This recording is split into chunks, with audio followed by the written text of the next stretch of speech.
శ్రావ్య మెళ్ళో 3 ముళ్ళు వేసే తీరాలి. తను నీకోసమే పరితపించిపోతోందిరా. తన్ని నీ భార్యం చేసుకోవడం నీ ధర్మంరా.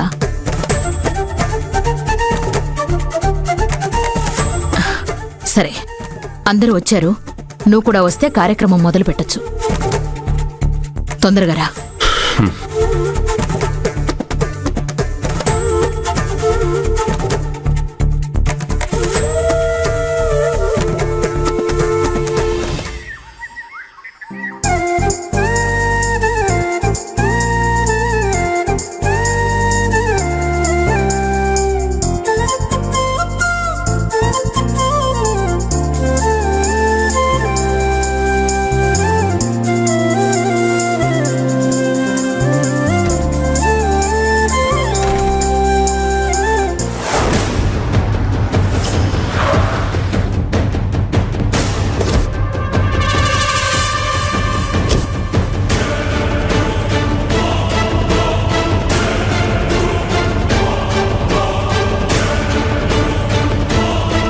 వీడు మళ్ళీ వస్తున్నాడేంటి?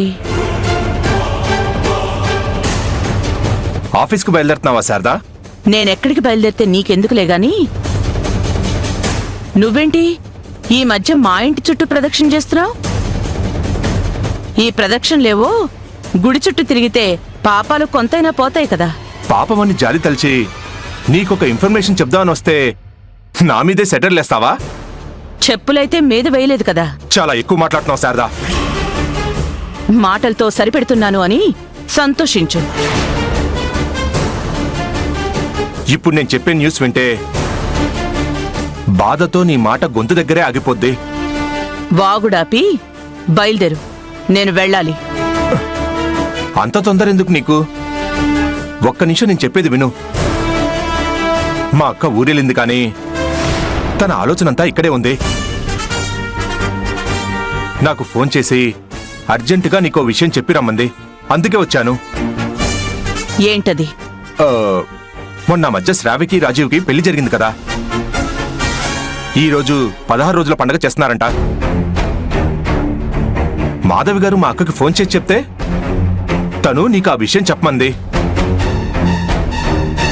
ఈరోజు నీ సొంత కూతురు శ్రావ్య మెడలో రాజీవ్ 3 ముళ్ళు వేయబోతున్నాడంట.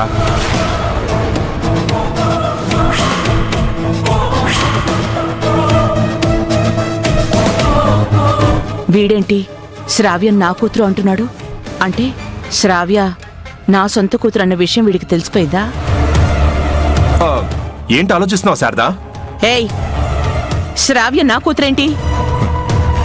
నా కూతురు జ్యోతి. సారీ శారదా,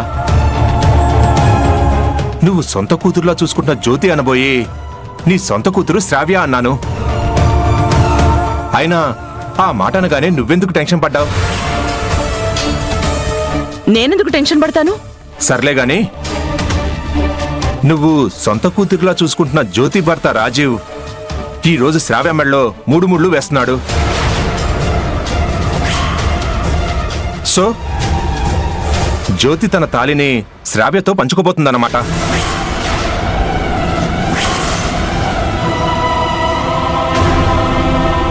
ఫంక్షన్కి నువ్వు వెళ్ళట్లేదా?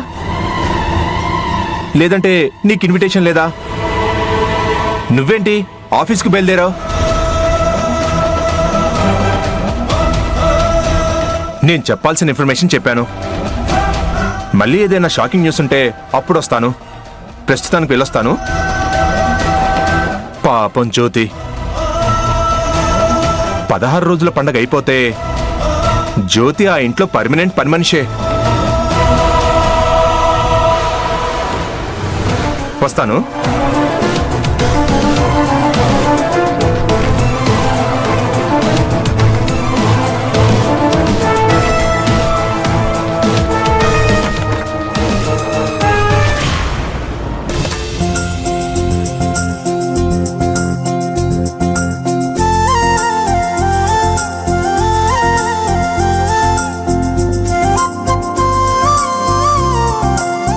జ్యోతి, ఇక్కడ చేసే పనులన్నీ ఆపి వెళ్ళి శ్రావ్య రెడీ అయిందో లేదో చూడు.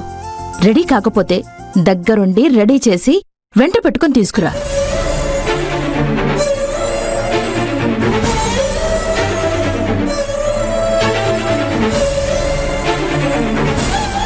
వినపడిందా లేదా? మరెందుకు అర్థం కానట్టు అలా మిడిగుడ్లేసుకొని చూస్తున్నావు? వెళ్ళు.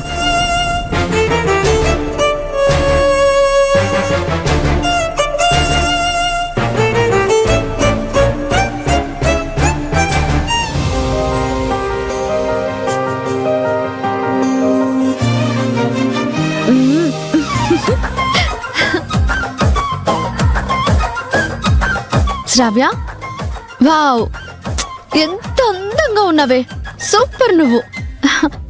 ఏదేమైనా నువ్వు గ్రేటే. రాజీవ్ జ్యోతి ఇద్దరూ కలిసి ఎన్ని ఆటంకాలు కలిగించారు.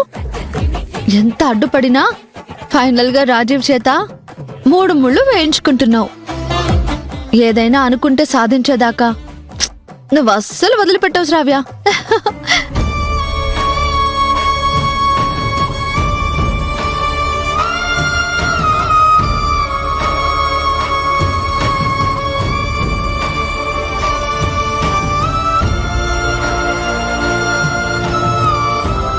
ఏ జ్యోతి, అక్కడ నిలబడ్డావేంటి? రా.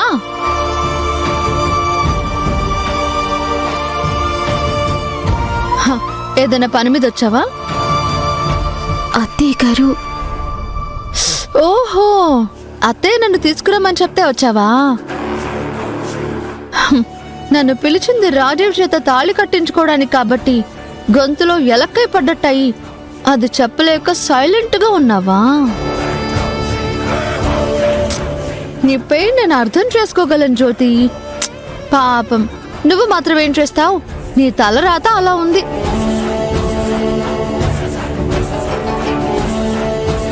సరే, వెళ్దాంలే గాని ఈ చీరలో నేను ఎలా ఉన్నానో చెప్పు.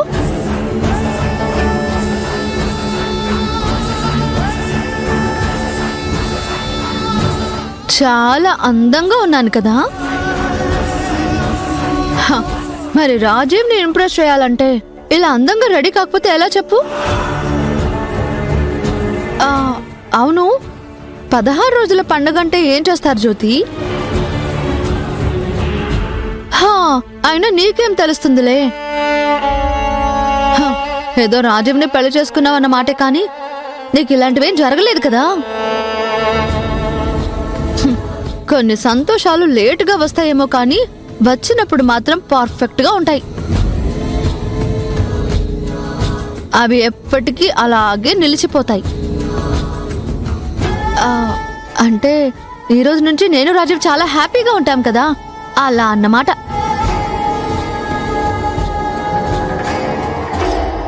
నువ్వు రాజీవ్ కలిసి నన్ను దూరం పెట్టడానికి ఎన్ని ప్లాన్లు వేశారు జ్యోతి. నా మెళ్ళు 2 ముళ్ళు వేయడం, కరెంట్ షాక్ కొట్టించడం, నా కాలు లాగి కింద పడేయడం. వామ్మో వామ్మో వామ్మో. నేను పడేయలేదు శ్రావ్య, నువ్వే పడ్డావు. సరేలే, గతం గతహ. నా టైం స్టార్ట్ అయింది.